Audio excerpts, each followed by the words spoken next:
درگزر فرما، معاف فرما۔ ایک استغفار اس بات کا ہے کہ دیکھیں نا، یہ رسول پاک علیہ السلام کا فرمان، یہ حدیث امام رازی نے لکھی ہے، اور نبی پاک کی فرمان کے لحاظ سے جو چیز ہمارے سامنے آئے نا، اس پر ہماری آنکھیں بھی کھل جانی چاہیے، دل بھی کھل جانا چاہیے، کہ کوئی خاص ہی بات تھی جو حضور نے بیان فرمائی صلی اللہ علیہ وسلم۔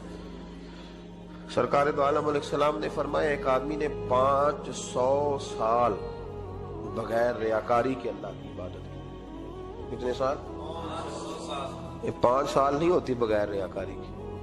تہجد پڑھنے والا جب تک 6 لوگوں کو بتا نہ دے تہجد پڑھی ہے، اتنی دیر تو تہجد آگے بڑھتی نہیں، کم از کم 6 بندوں کو پتا ہونے چاہیے۔ اور میرے جیسے حاجی نمازیوں کا تو دل کرتا ہے کہ وظیفے پہ بندہ رکھا جائے جو تعریفیں کرے صبح و شام۔ حاج صاحب کی کیا بات ہے، حضرت صاحب کی وظیفہ دیں گے اس کو مہینے کا، وہ تعریف کرے کھول کے کہ آپ کی بڑی بات۔ یہ مرض ہے، تعریف سننا نا یہ بیماری ہے، اس نے جھوٹ کو جنم دیا ہے، بہت بڑا مرض ہے۔ حضرت سعدی نے اس پر بہت بڑے مقالہ جات لکھے اور فرماتے ہیں یہ مرض کچھ لوگوں میں بہت زیادہ ہوتا ہے۔ ایک امیروں میں، امیر لوگ ناراض نہ ہو جائیں، پر انہوں نے کہا ہے تو کوئی حکمت ہوگی نا، امیروں میں تعریف سننے کا مرض بہت زیادہ ہوتا ہے۔ فرماتے ہیں ایک بادشاہوں میں، اور تیسرا 500 سال جس نے لگائے، بول پڑا یا اللہ 500 سال۔ نبی رحمت اللہ علیہ فرمایا کرتے تھے بہت سارے بندوں کو اللہ سارا کچھ دیتا ہے، مسجد آنے کی توفیق نہیں دیتا، معنی یہ ہے کہ اللہ ان سے ناراض ہے۔ چل ڈھونڈنے چلیے کل جو سجن نہیں ملتے،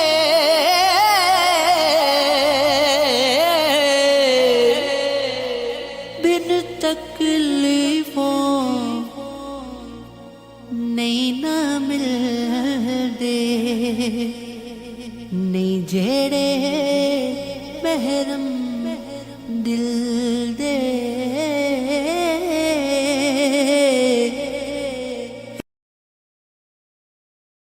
جنہ عشق نمازاں پڑھیاں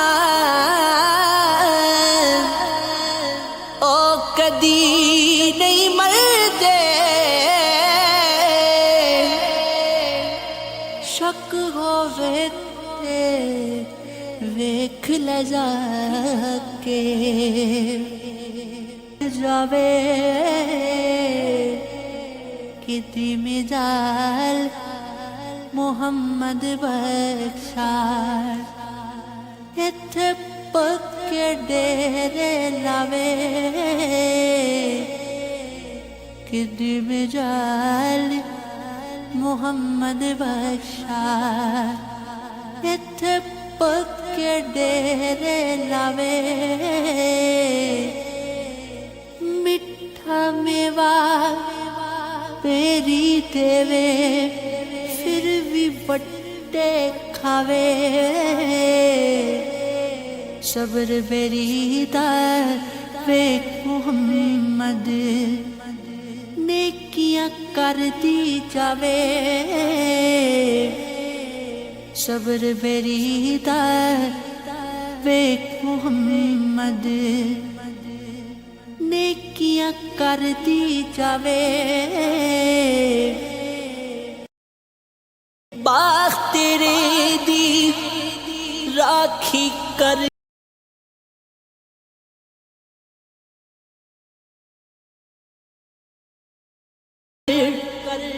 ساری عمر گزاری، پھل پکڑتے جدوں آیا دل لے گئے ہور بیپاری، پھل پکڑتے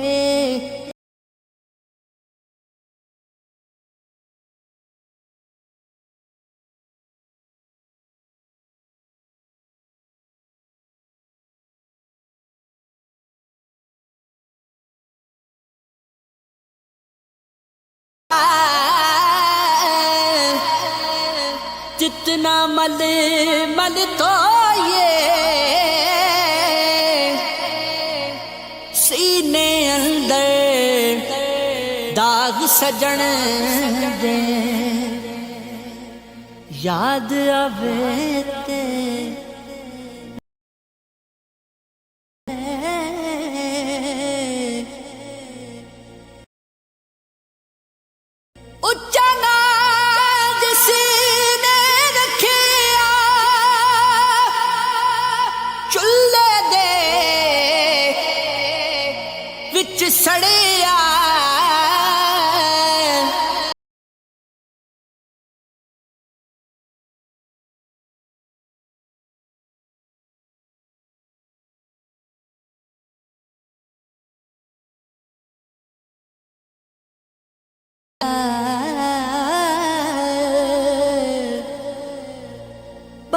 ਬੱਚੇ ਪਾਲਣ ਸੌਖੇ ਹੁੰਦੇ, ਬੱਚੇ ਪਾਲਣ ਸੌਖੇ ਹੁੰਦੇ,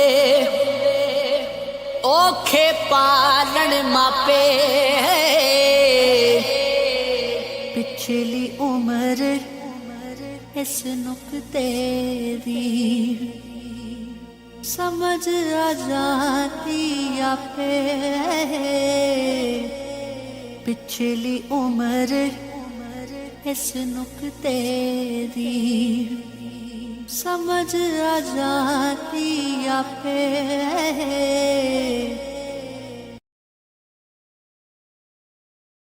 ਜਿਹੜੀ ਮਹਿੰਦੀ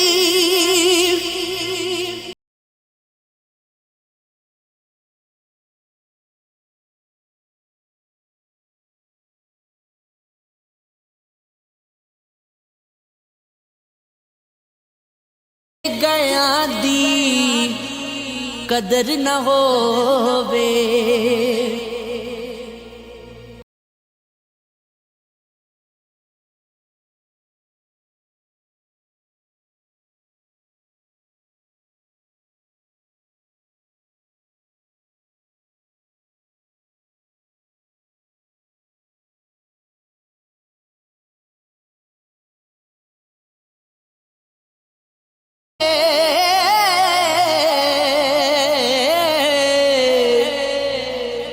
ਬਿਨ ਤਕਲੀਫ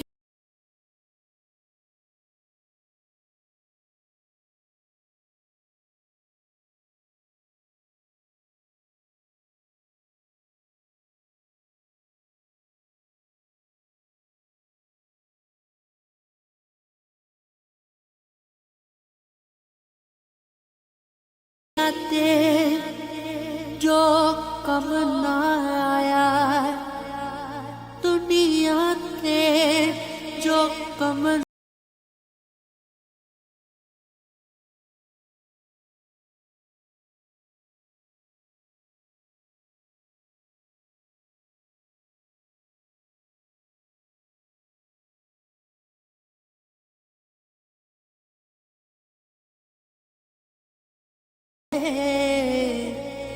اس بے فیض سنگی کولوں ہساں بہتر یار اکیلے اڈ جاڑے سب رنگ رنگیلے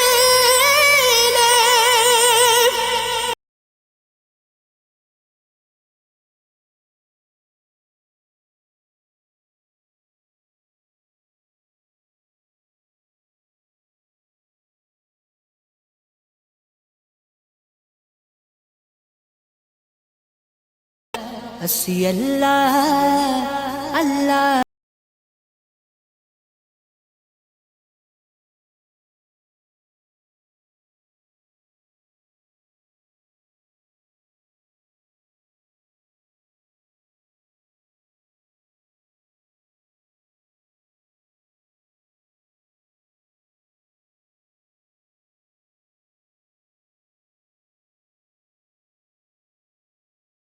مد جو کرنا